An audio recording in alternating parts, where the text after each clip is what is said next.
حضرت انسان کو اللہ نے بہت حسن اور جمال عطا کیا ہے، اور انسان کے وجود کے اندر اللہ رب العزت نے جو آنکھیں عطا کی ہے وہ بڑی خوبصورت ہے، بڑی حسین ہے۔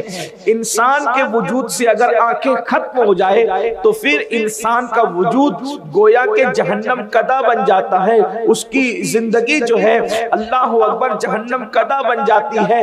کہنے والوں نے کہا ہے کہ نین ہے تو چین ہے اور نین نہیں تو چین نہیں۔ انسان کی زندگی اکثر آپ نے نابینا لوگوں کو بھیک مانگتے دیکھا ہوگا، اکثر بغیر آنکھ والوں کو آپ نے غربت اور افلاس کی زندگی گزارتے ہوئے دیکھا ہوگا۔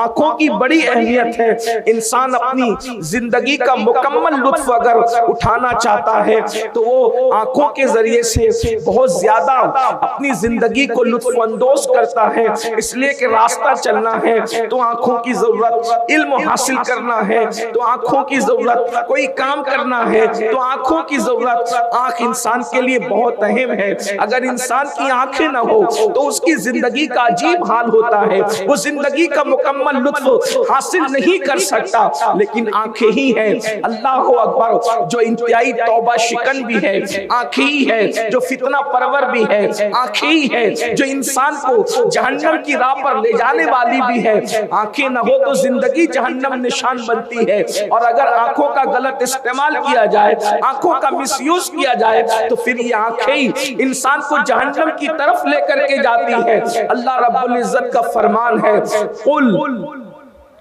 اے محبوب آپ فرما دیجئے، کس کو فرمائیے؟ قل للمؤمنین یغضوا من ابصارہم، مومنوں سے آپ فرمائیں، ایمان والوں سے فرمائیں، اپنے غلاموں سے فرمائیں کہ وہ اپنی نگاہوں کو نیچی رکھیں، اپنی نگاہوں کی حفاظت کریں۔ آج دنیا کے اندر بیشتر گناہ جو انجام دیے جا رہے ہیں یا لوگ گناہوں کے دلدل کے اندر دھستے چلے جا رہے ہیں، اس کی سب سے بڑی وجہ آنکھوں کا غلط استعمال ہے، آنکھوں کا مس یوز ہے۔ اللہ اکبر، ایک انسان آنکھوں کا غلط استعمال کرتا ہے، عبادت کی لذت سے محروم کر دیا جاتا ہے۔ اللہ اللہ، حضرت سید الطائفہ طاؤس العلماء جنید بغدادی رضی اللہ تعالیٰ عنہ کی بارگاہ میں ایک شخص آیا اور کہنے لگا، حضور کیا بات ہے، مجھے عبادت کی لذت میسر نہیں آتی، عبادت پہ مجھے لذت نہیں آتی، جب عبادت کے لیے کھڑا ہوتا ہوں تو بے چین اور بے قرار ہوتا ہوں، جلدی سے وہاں سے ہٹنے کی کوشش کرتا ہوں، بھاگنے کی کوشش کرتا ہوں۔ بیشتر انسانوں کی یہ کیفیت ہے، مسجد کے اندر ان کو چین نہیں آتا، فلم خانوں میں تو اطمینان سے بیٹھتے ہیں، جوا خانوں میں تو اطمینان سے بیٹھتے ہیں، لیکن اللہ کے گھر میں اگر بیان لمبا ہو جائے تو بار بار گھڑی دیکھتے ہیں، تلاوت لمبی ہو جائے تو مسجد بدل دیتے ہیں۔ یہی حال اوروں کا بھی ہے۔ ایک جوان نے سید الطائفہ کی بارگاہ میں کہا، عبادت میں لذت کیوں نہیں آتی؟ تو سید الطائفہ ارشاد فرماتے ہیں، شاید تو نے کسی زانی کی آنکھوں میں جھانک لیا ہے، یہ اسی کی نحوست ہے کہ اللہ نے تیری عبادت سے لذت کو چھین لیا ہے۔ اندازہ فرمائے اگر کسی زانی کی آنکھ میں جھانک لیا جائے تو اللہ عبادت کی لذت کو چھین لیتا ہے، تو جو آنکھیں خود زنا کرتی ہو، جو آنکھیں خود زانی ہو، ان آنکھ والوں کو عبادت کی لذت کیسے میسر آ سکتی؟ اللہ کے رسول صلی اللہ علیہ وآلہ وسلم ارشاد فرماتے ہیں، آنکھ بھی زنا کرتی ہے، آنکھیں بھی زانی ہوتی ہے۔ صحابہ کرام نے عرض کیا، یا رسول اللہ صلی اللہ تعالی علیہ وآلہ وسلم، آنکھیں کیسے زنا کر سکتی ہے؟ اور آنکھوں کے زنا کا مطلب کیا ہے؟ تو اللہ کے حبیب صلی اللہ علیہ وآلہ وسلم ارشاد فرماتے ہیں کہ جب انسان نامحرم عورتوں کو غلط نیت کے ساتھ تکتا ہے تو یہ آنکھوں کا زنا ہے۔ اور اللہ کے حبیب صلی اللہ علیہ وآلہ وسلم ارشاد فرماتے ہیں کہ جو آنکھیں کسی اجنبی عورت کو تکتی ہے اور غلط نیت سے تکتی ہے اور پاپ کی نیت سے تکتی ہے، قیامت کے دن ان آنکھوں کے اندر آگ کی سلاخیں ڈالی جائے گی، ان کو آگ کا سرما پہنایا جائے گا۔ اللہ اکبر، میرے پیارے آقا صلی اللہ علیہ وآلہ وسلم وسلم کے پیارے دیوانوں اندازہ فرمائیں آج ہم اپنی آنکھوں کو کہاں استعمال کرتے ہیں؟ آج زیادہ تر نوجوان جوانی کے غرور میں، جوانی کے نشے میں، جوانی کے گھمنڈ میں اللہ اکبر آنکھوں کو بالکل آوارہ کر چکے ہیں۔ آنکھیں جو دیکھ رہی ہے، کبھی پکچر کے پوسٹر، کبھی گندی فلمیں، کبھی عورتوں پر بدنگاہی، حتیٰ کہ محلے والی خواتین کو گھر میں جو اللہ اکبر کبھی سالی کبھی بھابج، اللہ اللہ، اسی طریقے سے اجنبی عورتوں کو جو جن کے ساتھ پردہ کرنا فرض ہے، اللہ اکبر، ان لوگوں پر بدنگاہی کرنا آج گناہ ہی نہیں سمجھا جاتا۔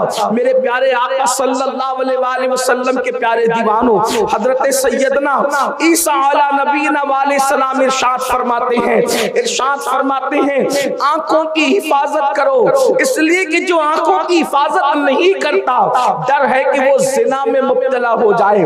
اکثر لوگ زنا کے راستے پر آنکھوں ہی کی وجہ سے چل کر کے جاتے ہیں، یعنی پہلے آنکھیں بہکتی ہے انسان کی، پہلے آنکھیں بہکتی ہے، اس کے بعد اس کا دل بہکتا ہے، اور پھر سطر اس دل کے غلط خیال کی ترجمانی کرتا نظر آتا ہے۔ امام اہل سنت سیدی اعلیٰ حضرت امام احمد رضا خان محدث بریلوی رحمت اللہ تعالی علیہ کے بچپن کا واقعہ ہے۔ 4 یا 5 سال کی عمر رہی ہوگی، لمبا سا کرتا پہنا تھا اور فاحشہ عورتیں محلے سے گزر رہی تھی، آپ نے کرتا اٹھا کر کے چہرے پہ ڈال لیا۔ کسی خاتون نے اللہ اکبر فحش گفتگو کرتے ہوئے کہا شہزادے، اس لیے کہ ایک علمی خاندان تھا، خاندان کا علمی وقار تھا، کرتا جب چہرے پہ ڈال لیا آنکھوں کو چھپا لیا، کہا شہزادے کرتا تو آنکھوں پر رکھ لیا ہے، ذرا سطر کی بھی خبر لیجئے۔ 4-5 سال کے امام اہل سنت نے ارشاد فرمایا پہلے آنکھیں بہکتی ہے، تب دل بہکتا ہے، پھر سطر بہکتا ہے، ہم نے پہلے زینے پر ہی جو ہے پہرا بٹھا دیا ہے، نہ آنکھیں بہکے گی، نہ دل بہکے گا، نہ سطر بہکے گا۔ اس طرح سے جو انسان اپنی آنکھوں پہ کنٹرول کر لیتا ہے اللہ اکبر وہ بدی اور بدکاری سے محفوظ ہو جاتا ہے۔ میرے پیارے آقا صلی اللہ علیہ وآلہ وسلم کے پیارے دیوانوں کبھی کبھی بدنگاہی انسان کو کفر تک لے جاتی ہے۔ اللہ اکبر آج میری قوم کے جوان گناہوں سے نکل کر فسق و فجور کی طرف، فسق و فجور سے اور آگے بڑھ کر اب معاذ اللہ کفر شرک کی طرف بھی بڑھتے جا رہے ہیں۔ اللہ اکبر یہ ناجائز دوستیاں، یہ لڑکیوں کے ساتھ رنگریلیاں، یہ گناہوں کا ماحول، یہ زیادہ تر آنکھوں کے غلط استعمال کی وجہ سے ہے۔ یاد رکھنا اور اچھی طرح یاد رکھنا، فحش باتیں دیکھنے والوں، فحش باتیں کرنے والوں، اللہ کے حبیب صلی اللہ علیہ وآلہ وسلم ارشاد فرماتے ہیں جو اپنی زبان سے فحش بات کرے گا، اگر اس فحش بات کو میں موجودہ دور میں کسی کے جملے کی ترجمانی کروں تو یہ کہہ سکتا ہوں جسے آپ اپنی زبان میں اورل سیکس کہتے ہیں، اس کو فحش بات کہا گیا۔ فحش بات جو اپنی زبان سے کرے گا، جسے آپ لوگ اپنی زبان میں اورل سیکس کہتے ہیں، اللہ کے رسول علیہ السلام فرماتے ہیں قیامت کے دن وہ کتے کی شکل میں لایا جائے گا، کتے کی شکل میں۔ اندازہ کریں فون پر گندی گفتگو، فحش گفتگو کرنے والوں، آنکھوں سے فحش دیکھنے والوں، اور دوسرے مقام پر یہاں تک فرمایا کہ فحش گفتگو کرنے والے کو کتے کے پیٹ میں لایا جائے گا، اسے کتے کے پیٹ میں لایا جائے گا۔ سوچو آج اس کو گناہ نہیں سمجھا جاتا، آج اس کو برائی نہیں سمجھا جاتا، نہ فحش گفتگو کرنے کو، نہ فحش دیکھنے کو، فحاشی عام ہو رہی ہے، بدکاری عام ہو رہی ہے، اس سے ایمان کو بھی زوال آ سکتا ہے۔ آئیے میں آپ کے سامنے ایک بہت بڑے محدث کی گفتگو پیش کروں۔ اگر آنکھوں کو کنٹرول نہ کیا گیا تو کبھی کبھی یہ آنکھوں کا مس یوز انسان کو کفر تک لے جاتا ہے، کافر اور مرتد تک بنا دیتا ہے، ایمان چھین لیتا ہے۔ اس لیے اللہ کے رسول صلی اللہ علیہ وآلہ وسلم نے اتنی عظیم ترین ہستی باب مدینۃ العلم سید السادات مولائے کائنات سیدنا علی کرم اللہ تعالی وجہ الکریم سے مخاطب ہو کر کے ارشاد فرمایا، علی اگر کسی عورت پر نظر پڑ جائے، پہلی نظر تو معاف ہے لیکن پھر اس پر نظر جمائی نہ جائے، بلکہ فوری طور پر اپنی نظر کو وہاں سے پھیر لیا جائے۔ اگر دوسری نظر میں عورت کو دیکھا گیا تو یہ شیطان کے تیروں میں سے ایک تیر ہے، اور شیطان کہتا ہے میرا سب سے کامیاب تیر کمان آنکھوں کا غلط استعمال ہے، جب میں یہ استعمال کرتا ہوں تو یہ میرا تیر کبھی خطا نہیں جاتا۔ بڑے بڑوں کا ایمان لوٹا آنکھوں کے غلط استعمال کروا کر۔ حضرت عیسیٰ علیہ السلام نے تو اتنی احتیاط بتائی، بعض لوگ ان خیالات کو دقیانوسی خیالات کہنے لگتے ہیں معاذ اللہ، اور وہ بڑے روشن خیال بنے ہوئے۔ یاد رکھنا اللہ والوں کا خیال کبھی دقیانوسی نہیں ہو سکتا۔ جس روشن خیال کی طرف تم جا رہے ہو نام نہاد روشن خیال، وہ دقیانوسیت ہے، یہ نہیں۔ اسلام دقیانوسیت کیسے ہو سکتا ہے؟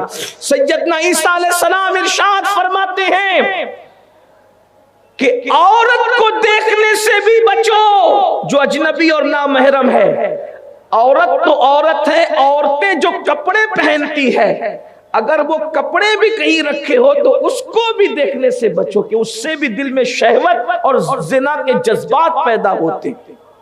اتنے تقوی کی بات کی حضرت عیسیٰ علیہ السلام نے کہ اگر عورت کے کپڑے کہیں رکھے ہو تو اس کو بھی دیکھنے سے بچو، اور یہاں تک کہ پھر تقوی کی بات فرماتے کہ یہ بھی تقوی ہے کہ اگر عورت کہیں سے بیٹھ کر کے اٹھ جائے اور وہ جگہ ابھی اس کے بیٹھنے سے گرم ہو تو وہاں بھی نہ بیٹھا کرو، کیونکہ وہاں بیٹھنے سے بھی دل میں زنا کے جذبات پیدا ہو سکتے۔ یہ پاکیزگی کا تصور ہے اسلام میں۔ اگر کوئی بہت بڑا انسان بھی اپنی آنکھ کے حوالے سے بے فکر ہو جائے تو وہ بھی آنکھوں کے فتنے میں مبتلا۔ آنکھ کا فتنہ بڑا خطرناک ہے۔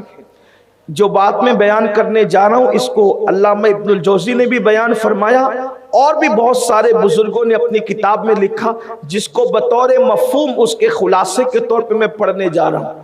ایک بہت بڑے بزرگ تھے، بغداد معلیٰ کے اندر 30,000 حدیثیں ان کو سند اور متن کے ساتھ زبانی یاد تھی۔ بڑے محدث، عالم، فقیہ اور اپنے وقت کے بڑے فقہا میں ان کا شمار ہوتا تھا، اور قرآن مقدس کو 7 قرأت پر تلاوت کرنا جانتے تھے، یعنی کہ وہ قرأت 7 سے قرآن مقدس کی تلاوت جانتے تھے اور حافظ قرآن تھے۔ بڑے زاہد، بڑے عالم، توکل میں اپنی مثال آپ۔ ابھی بغداد معلیٰ کی سرزمین، بغداد شہر ابھی بسا ہی تھا، بہت عرصہ نہیں ہوا تھا اس کو بسنے، نیا نیا بسا تھا بغداد معلیٰ۔ عروس البلاد، جیسے ممبئی ہندوستان میں عروس البلاد کہلاتا ہے، ویسے عراق کی سرزمین پر بغداد عروس البلاد تھا، اور وہاں پر شیخ ابو عبداللہ اندلوسی، یہ اپنے زمانے کے بہت بڑے خطیب، فقیہ، محدث اور اتنے بڑے زاہد اور عابد تھے کہ ہزاروں لوگ آپ کے مرید اور ہزاروں لوگ آپ کے شاگرد تھے۔ آپ نے حج کا ارادہ فرمایا۔ حج کے ارادے کا جیسے لوگوں کو علم ہوا، لوگ جوک در جوک آپ کے ساتھ حج کرنے کی تمنا میں آپ کے ساتھ ہونے لگے۔ آپ نے فرمایا میرے ساتھ حج وہی کرے گا جو مکمل توکل کے ساتھ نکلے۔ ہزاروں شاگردوں کو لے کر کے نکلے، اور آپ ان کی اہمیت کا اندازہ اس بات سے لگائیں کہ اتنے معتمد اور اتنے مستند وہ فقیہ اور محدث تھے کہ حضرت جنید بغدادی اور حضرت ابو بکر شبلی جیسے لوگوں نے بھی چاہا کہ ہم بھی حج کے لیے جا رہے ہیں تو انہی کے ساتھ ہو جائیں۔ اس سے آپ اندازہ کر سکتے ہیں جنید بغدادی اور حضرت ابو بکر شبلی یہ کیسے لوگ ہیں، اپنے دور کے صوفیاء کے امام ہیں یہ لوگ۔ اللہ رب العزت نے ان کو کتنی بلندی عطا کی ہے۔ سرکار غوث اعظم اور سرکار غریب نواز کے شیوخ اور مشائخ میں ان کا جو وہ نام آتا، یہ وہ ہستیاں ہیں۔ تو شیخ ابو عبداللہ اندلوسی جیسے فقیہ اور جو وہ محدث کے ساتھ انہوں نے سوچا کہ ہم بھی حج کے لیے نکل جائیں۔ یہ قافلہ چلا، چلچلاتی دھوپ تھی، جیسے یہ قافلہ نکلا تو پانی کی پیاس کا احساس لوگوں کو ہوا۔ شیخ نے اتنے توکل کی بات کی تھی کہ لوگ مشکیزیں بھی ساتھ نہ رکھیں، اللہ کی راہ میں نکلے ہیں تو پھر اسی شان سے نکلے۔ اپنا انداز تھا ان کا، حالانکہ بہترین توشہ تقوی کا توشہ ہے، پرہیزگاری کا توشہ ہے۔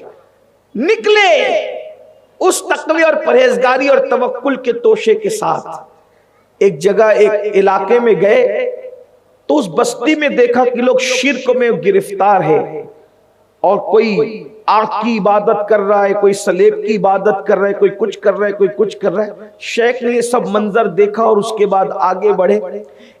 شاگردوں نے کہا کہ ہمیں پیاس بھی لگی اور چلچلاتی دھوپ بھی ہے، اگر یہاں پر دوپہر میں قیام کر لیا جائے تو شام کے وقت روانہ ہو جائیں۔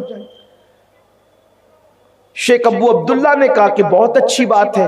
لوگ رک گئے اور گرجا کے نیچے جو دیوار کا سایہ تھا وہیں پر لوگوں نے پڑاؤ ڈال دیا۔ شیخ کو احساس ہوا کہ میرے شاگرد اور قافلے والے پانی کے حوالے سے بے چین ہیں اور ان کو پانی ملتا نہیں، تو وہ مٹکی لے کر کے پانی کی تلاش میں نکلے۔